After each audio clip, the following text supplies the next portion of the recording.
Et salut et bienvenue sur les cartes sur table, une nouvelle vidéo dans laquelle on va parler de la barre énergétique, une barre qui permet pas mal de choses, notamment des choses peut-être un peu tricky, des choses qui on pense qu'ils fonctionnent, qui ne fonctionnent pas, d'autres qu'on n'est pas sûr que ça fonctionne et au fait ça fonctionne. On va essayer d'en parler, on va regarder tout ça. N'hésitez pas à vous abonner à la chaîne si ce n'est pas déjà fait, à mettre un petit pouce bleu à la vidéo, commenter, ça fait toujours plaisir, et on essaiera de vous répondre. Sinon, générique.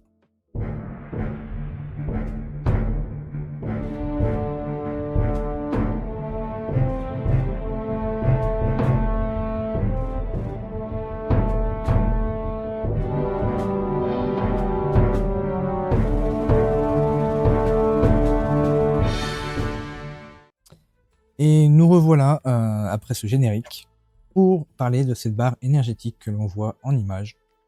Déjà, pour savoir ce qui est faisable ou pas faisable, avec quelle carte ça combine ou pas, déjà il faut savoir dans quelle faction cette carte se trouve.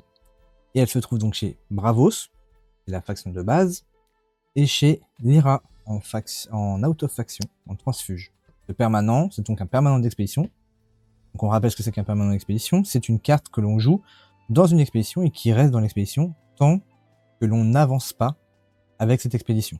Cette carte permet donc, quand on la met dans une expédition et qu'on vient y mettre une créature, de transformer la créature en gigantesque. Ou alors, si on met une créature et qu'après on rajoute la barre énergétique, on transforme en gigantesque. Peu importe, tant qu'il n'y a qu'une seule créature, on la transforme en gigantesque. Le fait qu'elle soit transformée en gigantesque, on rappelle un peu le fait de gigantesque, c'est que les stats qu'elle a sont appliquées des deux côtés. Mais pas que. Il peut y avoir des effets qui sont appliqués des deux côtés. Des effets d'arrivée, des effets passifs, tout ça, on va voir ça ensemble. Mais avant tout, il va falloir qu'on voit un peu les règles. Parce qu'il y a beaucoup de points de règles qui ont été rajoutés au fur et à mesure, notamment ces derniers temps avec la sortie de cette carte-là, pour le côté gigantesque. Pour justement éviter les confusions, les problèmes, les effets un peu trop forts aussi. Ce sont les règles Comprehensive Rules qui sont sorties sur le site d'Alterne, que vous pouvez trouver sur le site d'Alterne, qui sont exclusivement en anglais, en tout cas sur le site d'Alterne. Je ne sais pas si quelqu'un l'a déjà traduit en français, il me semble qu'il y a déjà eu des traductions qui sont sorties, mais est-ce qu'ils ont été mises à jour avec ces règles-là? Je ne sais pas. En tout cas, on va regarder ce que disent les règles vis-à-vis du gigantesque. Donc déjà, c'est dans la partie 7.4.4. Il y a plusieurs lettres, A, B, C, D. J'ai pas mis les A, j'ai mis que celles qui vont être pertinentes, notamment pour analyser les effets possibles. Donc, un effet gigantesque, il est présent dans les deux expéditions. Il faut bien prendre en compte qu'il est considéré comme présent. Il est physiquement présent et représenté par la carte dans une expédition, mais il est considéré présent dans les deux expéditions. Ça, il faut bien le prendre en compte. Le 7.4.4, quand un joueur joue une carte qui est gigantesque, ou qui crée un jeton gigantesque, il le joue d'un côté, puis il est considéré comme l'autre côté. En effet, il n'est pas joué au milieu, on le représente pas via une autre carte de l'autre côté, non, on le joue d'un côté, juste il faut se rappeler qu'il est considéré des deux côtés. La 5.4.4.D, quand une carte gigantesque entre dans la zone d'expédition, les effets flèche, main et réserve ne se déclenchent qu'une seule fois. Ça aussi, ça va être important de prendre en compte. Pas parce qu'il arrive des deux côtés qu'on déclenche deux fois l'effet. C'est une seule carte qui arrive, donc il n'y a qu'un effet qui se déclenche. Par contre, il est présent des deux côtés. Cette partie-là, c'est la 7.4.4.f. Alors il y a des exemples, on va pas forcément les lire, j'aurais pu prendre que les petits textes, mais je me suis dit je vais mettre tout le bloc, tout se suivait. Si un effet qui fait référence à une créature gigantesque dans une expédition, il réfère dans ces cas-là aux deux expéditions, c'est-à-dire qu'il fait allusion aux deux expéditions, celle compagnon et celle héros. Il y a un effet qui se réfère à une expédition qui fait face au gigantesque, personnage gigantesque, alors il réfère aux deux expéditions qui lui font face, parce qu'il est présent des deux côtés. Donc, s'il est présent côté compagnon, côté héros, et que l'effet dit l'expédition qui me fait face, dans ces cas-là, c'est les deux expéditions qui lui font face. L'effet gigantesque va transformer le texte de l'effet. C'est ça qu'il faut bien comprendre, c'est pour ça que dans certains cas ça peut être un peu tricky de dire oui mais en fait l'effet peut pas se déclencher deux fois donc on peut pas faire ci parce que ça se fait deux fois. Non, c'est pas ça que ça veut dire, c'est que le gigantesque transforme le texte en disant l'expédition qui me fait face devient les expéditions qui me font face. Le dernier article de règles sur la partie droite de l'écran est un effet un peu plus long. Il dit qu'en gros, si un effet d'une carte gigantesque devait créer un objet ou déplacer un objet, il va le déplacer qu'une seule fois, il va pas le faire 2 fois. Ensuite, on revient du côté gauche avec le 7.4.4.i. Si un effet ou un effet déclenché, un trigger, qui fait référence à une seule expédition, quand il se déclenche, il doit satisfaire les conditions des deux côtés des expéditions. En gros, si ça dit, si mon expédition est en forêt, on va le voir, il se passe quelque chose, dans ces cas-là, et qu'il devient gigantesque, il faut que les deux expéditions soient en forêt pour qu'il se passe quelque chose. Si un effet fait référence à l'autre expédition du gigantesque, donc si jamais vous jouez côté compagnon et qu'on vous dit l'autre expédition, votre autre expédition, la vôtre, pas celle de l'adversaire, mais votre autre expédition, il se passe quelque chose, vu qu'il est présent des deux côtés, à ce moment-là, rien ne se passe. Donc si vous aviez un effet qui dit je crée un jeton dans l'autre expédition, et ben vu qu'il est considéré comme les deux effets des deux côtés et que les deux vont rentrer en conflit, à ce moment-là, il ne se passe rien. Sur le dernier point de règle, la 7.4.4.L, si le personnage gigantesque devait changer d'expédition, la carte qui le représente change d'expédition. Par contre, tant qu'il reste gigantesque, il ne rejoint pas l'expédition. Il ne rejoint pas une expédition, donc on re-trigger pas un effet. Il est juste échangé, mais ça ne change rien sur le fait que il est toujours présent des deux côtés, donc il n'y a pas eu un switch des deux côtés. Voilà pour la partie règles. Alors ça peut être encore un peu vague, ça fait peut-être faire beaucoup d'informations, mais on va essayer d'éclaircir tout ça avec les cartes. Bon, avec les exemples de cartes qu'on a. Premiers exemples de cartes que j'ai, c'est j'ai fait ça en plusieurs étapes, c'est ça marche pas, et des cartes un peu spéciales. Donc le ça marche. Si jamais vous mettez la barre chocolatée, alors ça marche aussi avec les gigantesques, tous les gigantesques, mais ça marche notamment avec la barre énergétique. Si vous transformez une carte en gigantesque, donc là on va prendre les bottes techniques, si vous transformez une carte en gigantesque et que du côté où il n'y a pas la barre énergétique, vous avez les bottes techniques, comme la carte est présente des deux côtés, si votre carte, si vous avancez du côté des bottes avec le côté avec l'effet gigantesque, peu importe comment, si vous avancez avec les bottes et que votre gigantesque du coup est considéré comme présent du côté où il y a les bottes techniques, ce qui veut dire que quand il va quitter l'expédition, quand il va quitter l'expédition, vu qu'il vous avancé grâce aux bottes et qu'il est présent dans cette expédition-là, vous avez le droit de lui retirer Fugace, donc de le renvoyer en réserve. Ça peut être très intéressant si on veut garder des cartes pour pouvoir la rejouer, notamment du côté gigantesque ou pour la rejouer au tour d'après, parce qu'il a beaucoup de stats, etc. Donc c'est très intéressant de pouvoir dire, ok, j'ai avancé, il n'était pas présent dans cette expédition-là physiquement avec la carte, mais l'effet gigantesque m'a fait en sorte qu'il soit présent. À ce moment-là, je lui retire le Fugace. C'est pareil avec le lait d'Arcolano.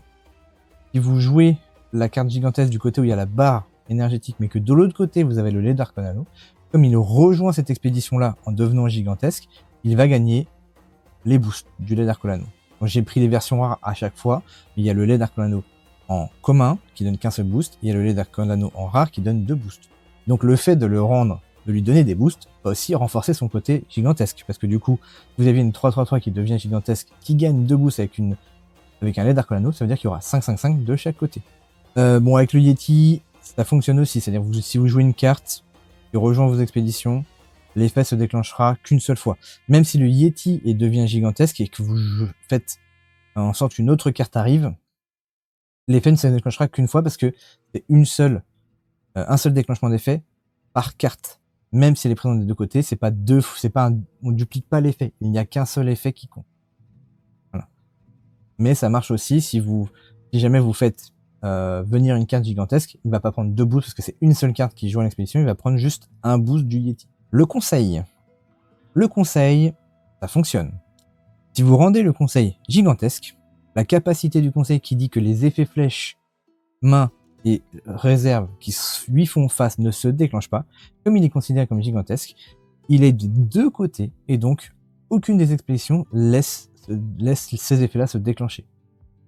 Donc ça peut être très très fort parce que ça permet de bloquer tous les effets que pourrait faire votre adversaire via des effets main ou des effets réserve ou des effets flèches. Le traîneau enchanté, c'est la même chose. Le traîneau enchanté, c'est une carte qui dit que si vous avancez grâce au du côté où il y a le traîneau, vous avancez une fois de plus. Vous faites une +1 sur l'avancée. Avec une carte gigantesque et le traîneau de l'autre côté de la barre énergétique, par exemple, si vous avancez du côté où vous avez la barre, eh ben, vous faites une expédition. Mais si vous avancez en plus du côté où il y a le traîneau, bah, vous faites 2 expéditions de ce côté-là. Donc vous faites 3 expéditions au total si vous avancez des 2 côtés grâce au gigantesque. Et que le traîneau est mis d'un côté ou de l'autre. L'autre effet très très fort et plus pénalisant pour notre adversaire, on en avait déjà parlé dans une vidéo précédente, c'est barre chocolatée, barre énergétique, pardon, qui est déjà mis en place. Puis, vous mettez sa carabou. L'effet dit, l'expédition adverse qui me fait face recule d'une expédition. Donc l'effet se transforme à les expéditions qui me font face reculent d'une expédition, vu qu'il est présent des 2 côtés. Du coup, vous faites reculer les 2 expéditions de votre adversaire. Ça marche. Alors vous allez voir, dans ces 3 cartes-là, toujours les ça marche, mais dans ces 3 cartes-là, vous avez Amarok. Amarok, qui va être dans les ça marche et dans les ça ne marche pas. Là, ça marche parce que c'est la version rare, et donc il y a un effet qui va fonctionner sur cette carte-là, c'est que quand vous le jouez, si vous jouez une créature qui rejoint son expédition, vous allez sacrifier pour lui faire gagner un boost. Ce qu'il se passe, c'est que si jamais vous le faites, vous mettez une créature qui rejoint l'expédition opposée où il y a la barre chocolatée, c'est-à-dire là où n'est pas présent réellement un Amarok, enfin physiquement avec la carte, vous allez quand même le sacrifier parce qu'il est considéré comme présent des 2 côtés.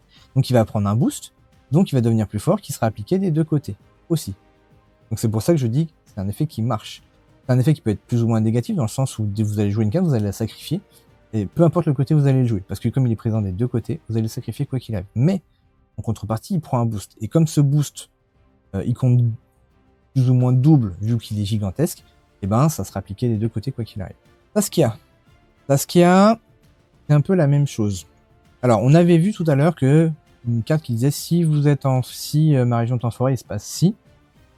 Dans ces cas-là, c'est uniquement si pour la carte gigantesque. Là, Saskia, ça fonctionne pour booster une carte qui est gigantesque si elle est d'un côté ou de l'autre en forêt. Imaginons, je vais pas prendre l'exemple d'Amarok parce que sinon c'est un peu foireux, mais je vais prendre un Carabou. J'ai mon sac à du côté où il y a la barre énergétique, donc il est gigantesque, donc j'ai fait reculer mon adversaire. Puis de l'autre côté, je vais jouer Saskia. Si il est en forêt, du côté où il n'est pas présent physiquement, donc du côté où il y a Saskia, je peux quand même le booster, parce qu'il est présent dans au moins une de ses expéditions en forêt. Vu que c'est pas l'effet qui est présent sur le gigantesque qui a besoin d'être en forêt, c'est un effet autre à côté d'une autre carte qui dit vous pouvez booster une créature qui est en forêt. Comme il est au moins considéré en forêt d'un des 2 côtés, vous pouvez le booster de 2. Perséphone, c'est un effet assez simple, ça dit ma région et la région et l'expédition qui lui fait face sont toutes les 2 forêt et ils perdent tous leurs autres types. Si vous transformez Perséphone en gigantesque, à ce moment-là, toutes les expéditions sont uniquement forêt. Même celle de l'autre côté, parce qu'elle est gigantesque. On a le feu follet. Le feu follet, c'est un peu comme Perséphone.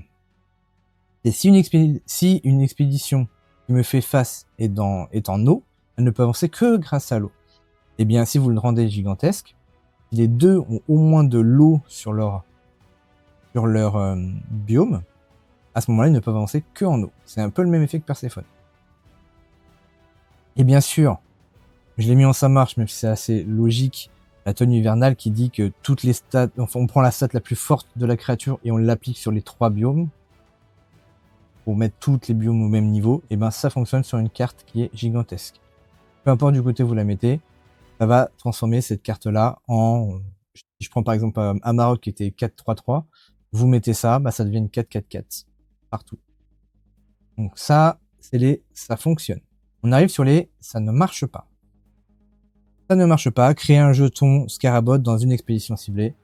C'est pas un effet qui se déclenche 2 fois, on l'a vu au début, c'est pas un effet qui se déclenche 2 fois, c'est un effet qui se déclenche qu'une fois, donc on va créer un Scarabot, et uniquement un, on va pas en créer 2. Donc le côté ça ne marche pas, c'est le côté où côté où je ne peux créer qu'un seul jeton et non pas 2 jetons parce qu'elle rejoint les 2 expéditions. Benzaiten, pardon. Si mon expédition est en retard, piochez une carte. Cette carte-là, ça ne marche pas, ou alors ça fonctionne sous condition. J'aurais pu mettre en... Je crois qu'il y a une catégorie fonctionne sous condition. Ça marche sous condition. La condition, c'est que toutes les expéditions soient en retard. Si ces 2 expéditions sont en retard, il va piocher une carte. Sinon, il ne pioche pas. Pour un Amarok, c'est la première partie de son effet qui ne fonctionne pas. Mais ça ne fonctionne pas notamment si jamais vous avez déjà une carte gigantesque. Quand on a une carte gigantesque, on se rappelle dans les règles, ça dit que je suis présent des 2 côtés. Elle est considérée comme présente des 2 côtés. Le fait qu'elle soit considérée comme présente des 2 côtés, Amarok va considérer qu'il y a un personnage du côté de n'importe quel côté, donc on ne pourra pas réduire son coût. Même si la carte est physiquement présente côté héros, et bien côté compagnon, elle est considérée comme présente, donc Amarok, on ne peut pas réduire le coût d'Amarok, il coûtera forcément 5.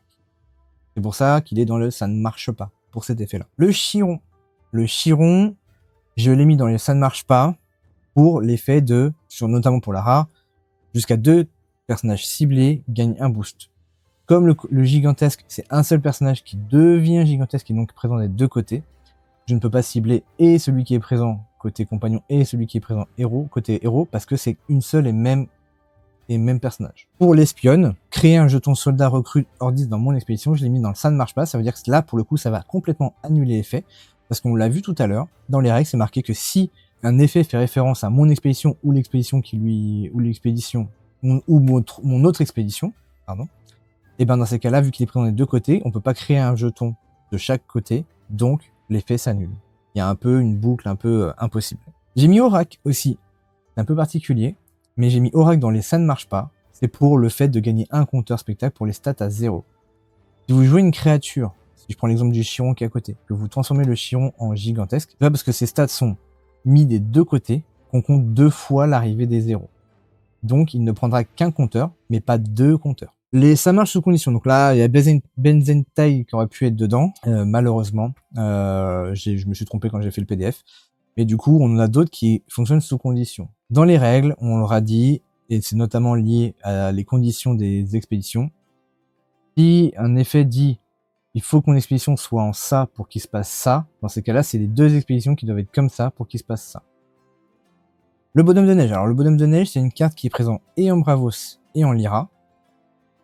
Elle dit je gagne fugace sauf si je suis en eau. Donc si jamais du côté où il y a la barre, vous êtes en eau, mais comme il y a la barre, vous allez le mettre de l'autre côté. Si de l'autre côté il n'y a pas d'eau, il prendra le fugace. Parce que pour pas qu'il prenne le fugace, il faudrait que il soit dans les 2 expéditions qui sont avec de l'eau. C'est pour ça que je dis ça marche sous condition. C'est le même principe pour les 2 autres. Parce que le principe c'est avec des biomes particuliers sur les expéditions. Donc le Ska dit, il dit si je viens de la réserve, si je suis en montagne, je sabote. Là ça dit il faut que les 2 expéditions soient en montagne pour saboter. Sinon vous épuisez une carte. Donc le deuxième effet fonctionnera tout le temps, mais l'effet de saboter ne fonctionnera que si les 2 expéditions sont en montagne. Et c'est la même chose pour le puissance Imbi. Lorsque mon expédition avance grâce à la forêt, vous pouvez me mettre dans ma zone de mana de mon propriétaire. Eh bien, c'est la même chose. Pour le mettre dans la zone de mana de son propriétaire, il faut que les 2 expéditions soient en forêt. Ça marche sous condition. La Déméter, c'est pareil. Si vous transformez la Déméter en gigantesque, pour qu'elle soit éternelle, il faudra que ces 2 expéditions soient en forêt. Sinon, elle ne sera pas éternelle. Des spéciales, donc je les ai notés un peu en spécial. Emdal, je l'ai mis en spécial parce que du coup, vous avez la possibilité de déplacer un personnage ou de déplacer un permanent d'expédition. Et donc, si jamais vous retirez la barre énergétique à l'opposé, donc c'est spécial, c'est peut-être des contres même, plutôt quand j'aurais pu appeler ça contre en fait, mais ça contre un peu l'effet barre énergétique. C'est que vous déplacez la barre énergétique de l'autre côté, dans ces cas-là, il perd la personne qui était de ce côté-là, enfin, le personnage qui était de ce côté-là, perd le gigantesque. À l'inverse, si vous déplacez un personnage qui était dans l'expédition opposée du côté où il y a la barre énergétique, dans ces cas-là, il perd le gigantesque parce qu'il y aura 2 créatures. J'ai mis la barre énergétique aussi en spécial. Elle peut se contrer elle-même. Si vous mettez une barre énergétique côté compagnon, une barre énergétique côté héros, vous allez jouer un personnage côté compagnon, il va devenir gigantesque. Donc si vous jouez un personnage côté héros, il ne sera pas gigantesque, parce qu'il considère qu'il y a déjà une créature de ce côté-là. La première restera gigantesque, mais la deuxième ne sera pas gigantesque. J'ai mis le perdu en forêt aussi, parce que ce qui peut contrer le perdu en forêt, c'est que si jamais vous gérez une créature gigantesque, imaginons, encore une fois, je mets mon Amarok d'un côté qui devient gigantesque, et que de l'autre côté, il y a de la forêt, vu que je peux cibler un personnage, et que de ce côté-là, il était en forêt, dans ces cas-là, je ne le fais pas piocher. Donc c'est pour ça que je dis que c'est un contre, parce que c'est un contre qui peut...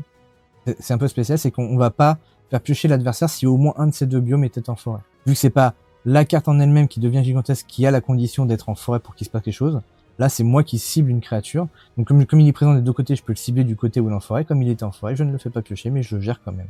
Le blizzard. Le blizzard, c'est le même problème. On sait que du côté... Enfin, c'est spécial aussi, ça fonctionne, c'est spécial, c'est un bon contre. Parce qu'on sait que du côté où il y a la barre énergétique, je ne peux mettre qu'une seule créature. Ce qui veut dire que toutes les autres créatures que je vais mettre vont forcément être mises du côté opposé à la barre énergétique. Ce qui va se passer, c'est que si du côté où il y a plusieurs créatures, du côté où il n'y a pas la barre énergétique, je vais mettre 2, 3, 4 créatures, avec mon blizzard, je vais cibler l'expédition où il y a toutes ces créatures-là. Le fait que la carte gigantesque est aussi présente là-dedans, je vais l'envoyer en réserve, ce qui veut dire que je vais vider les deux expéditions. Le Mulet Tudor, c'est pareil. Chaque personnage dans une expédition ciblée gagne endormi. C'est le même principe. Vu que je ne peux mettre qu'une seule créature du côté gigantesque et que de l'autre côté, je peux mettre plusieurs autres créatures, bah, je vais cibler l'autre côté. Donc ma créature qui est gigantesque, qui est présente des deux côtés, sera endormie aussi. Et le changer de Bifrost, le franchir de Bifrost, pardon, c'est chaque personnage que vous contrôlez change d'expédition. J'ai pas mis la rare, d'ailleurs, je me suis trompé. La rare, c'est chaque personnage contrôlé par le joueur adverse change d'expédition. Bah, c'est le même principe. C'est forcément vous allez avoir un seul personnage côté barre énergétique et les autres personnages côté où il n'y a pas la barre énergétique. Si vous faites franchir le Bifrost, vous allez les inverser. Du coup, du côté où il y a la barre, il y aura plus de personnages que du côté où il n'y a pas la barre, donc il n'y aura plus de gigantesque. J'espère que cette vidéo vous aura apporté des réponses. Je n'ai pas fait des cas particuliers avec des cartes qui ne sont pas dans la faction de Bravo sous Lyra vis-à-vis de les rendre gigantesques ou non.